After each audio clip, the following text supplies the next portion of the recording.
Interessante, a primeira observação que faço em relação a essa Constituição nossa é que ela não estava tão confiante nos seus trabalhos e democraticamente estabeleceu a possibilidade da revisão dali a 5 anos, copiando um pouco o sistema da Constituição portuguesa, não é? Estabelecer-se-ia uma revisão, aplicar-se-ia durante 5 anos e 5 anos depois, se os congressistas entendessem necessário, far-se-ia uma revisão que seria mais facilitada do que a revisão, do que a reforma, do que a modificação feita pelas vias ordinárias, ou seja, para dizer o óbvio, pela via ordinária, a emenda constitucional exige não só uma iniciativa qualificada, quer dizer, um número X de deputados, senadores, etc., não é? Ou um número X de assembleias legislativas, era o que dizia a Constituição, ou o presidente da República, e um processo especial e qualificado, não é? A dificuldade para modificar a emenda à Constituição se dava pelo quórum especial de 3/5, né? Portanto, dos 513 deputados da Câmara, 308 votos, e no Senado, 49 votos, né? Para poder modificar a Constituição. Já a revisão constitucional permitia a modificação pela chamada maioria absoluta. Então, para falar numericamente, ao invés de 308, 257 votos da Câmara poderiam comparecer para modificar a Constituição Federal. Muito bem. Esta foi uma primeira observação em relação a uma certa dúvida que houve durante a Constituinte ao criar o novo Estado brasileiro. Mas outra observação bastante crítica, eu mesmo fui dos críticos inaugurais da Constituição, é que ela foi muito detalhista, muito pormenorizada. Ao invés de uma Constituição principiológica, o que dá uma margem de discricionariedade maior para o Legislativo e para o Judiciário, porque se você tem princípios na Constituição, o legislador ordinário pode agir com maior independência, quando a sua independência se reduz sensivelmente se tudo estiver previsto no texto constitucional. Então, interessante que nos primeiros momentos até eu disse, poxa, mas isso não vai dar certo, porque o legislador ordinário vai sentir-se muito diminuído, muito reduzido na sua atuação, na sua atividade. Mas ao longo do tempo, interessante, eu fui verificando que começou a dar-se por inteiro a aplicação da Constituição, até porque, diferentemente das anteriores, previu-se um mecanismo constitucional que declarava inconstitucional não apenas as ações do Legislativo ou da administração pública. A regra tradicional era a chamada ação direta de inconstitucionalidade por ação, não é? E nós instituímos a chamada ação direta de inconstitucionalidade por omissão, ou seja, a omissão, ou seja, a tardança na regulação de um dispositivo constitucional que pudesse violar direitos constitucionalmente assegurados, poderia gerar este controle da inconstitucionalidade por omissão, né? Ou seja, e de um lado, né? De outro lado, portanto, esta ação era entregue a figuras catalogadas no artigo 103 da Constituição Federal, entre os quais o Presidente da República, o Presidente do Congresso, confederações sindicais, Ordem dos Advogados do Brasil, enfim, 10 entidades que poderiam propor essa ação. Mas nós, constituintes, não nos satisfizemos com isso. Nós criamos uma ação entregue diretamente a cada cidadão, o chamado mandado de injunção. Se alguém sentir-se agredido pela não regulação, pela não regulamentação de um dispositivo que, para ganhar eficácia plena, demandasse uma legislação integrativa, o cidadão pode ir ao judiciário para, por assim dizer, cobrar esta atividade. E nos primeiros momentos, o Supremo Tribunal acabou decidindo apenas pela declaração da omissão, ou seja, ele declarava a omissão e remetia a notícia ao Congresso Nacional. Eu confesso que num dado momento até escrevi um artigo, depois incorporado num modesto livrinho que eu tenho, Direito Constitucional, sustentando que se alguém for ao judiciário com mandado de injunção e o Supremo, em face dos princípios constitucionais, puder não apenas declarar a omissão de natureza legislativa, mas conferir o direito, ele deve fazê-lo. Eu acho que até nos últimos tempos, o Supremo Tribunal Federal em São Paulo no Brasil, tem adotado essa regra. Ele tem interpretado muito certas matérias com base nos princípios constitucionais, que na verdade são mais vigorosos do que a literalidade do texto constitucional. Então, este fato de nós termos declarado que a Constituição seria plenamente aplicável, ou seja, ela não pode remanescer durante muito tempo sem a regulamentação dos dispositivos regulamentáveis pela determinação da vontade constituinte originária, isto deu muita solidez ao nosso texto constitucional. E ela começou, professor Gaspar, a ser aplicada na sua inteireza.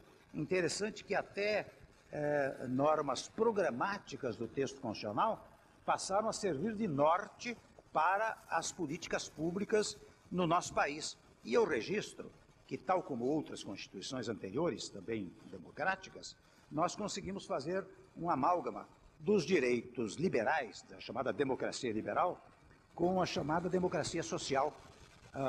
Nós cuidamos, e veja bem, nós não dissemos apenas que o Brasil é um Estado democrático, ou um Estado de direito, que mais ou menos é a mesma coisa. Nós temos que dizer que o Brasil é um Estado democrático de direito.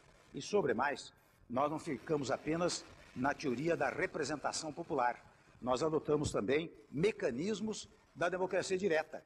Tanto que, ao dizer, originariamente, no caso do Brasil, que o poder emana do povo, está dito que o exerce por meio de representantes ou diretamente nos termos desta Constituição. E este exercício direto da democracia, da participação popular, se dá ou pela iniciativa popular, ou seja, um número X de eleitores, hoje eu creio que está em torno de 1.490.000, mais ou menos, um número X de eleitores pode propor um projeto de lei, ou seja, pode deflagrar o processo legislativo no Congresso Nacional. Eu mesmo, em duas oportunidades que fui presidente da Câmara dos Deputados, tive a oportunidade de receber 2 projetos de iniciativa popular, que, sendo de iniciativa popular, fui-los processar em cerca de 3 meses. Em 3 meses nós tínhamos aprovado os 2 projetos de iniciativa popular. Portanto, manifestação direta do povo. De outro lado, se dá pelo plebiscito, que é uma consulta prévia, e pelo referendo, que é uma consulta posterior à prática de um determinado ato. Então, vejam, nós, de um lado, nós estabelecemos direitos liberais da democracia liberal, estabelecemos a democracia direta e estabelecemos os direitos sociais. No tocante aos direitos individuais da democracia liberal, quem examina, por exemplo, o artigo 5º da Constituição, vai deparar com 72, 74 dispositivos que, sem embargo do seu número, ainda não é uma enumeração exaustiva, é uma enumeração exemplificativa, porque nos parágrafos 1º e 2º diz lá, olha, a enumeração dos direitos aqui catalogados não impede o desfrute de outros extraíveis dos princípios constitucionais. Primeiro. Segundo, num outro dispositivo ainda diz que os acordos sobre direitos humanos patrocinados e participados pelo Brasil também serão considerados direitos individuais. E sobre assim estabelecer, ainda quando se tratou das chamadas cláusulas imodificáveis, ou cláusulas pétreas, os direitos individuais passaram a integrar o elenco das cláusulas pétreas, ou seja, das cláusulas imodificáveis. De modo que toda vez que se quer alterar a Constituição para mexer no direito individual, logo vem a objeção jurídica, baseada no artigo 60, parágrafo 4, que diz que esta matéria é imodificável, não pode ser modificada.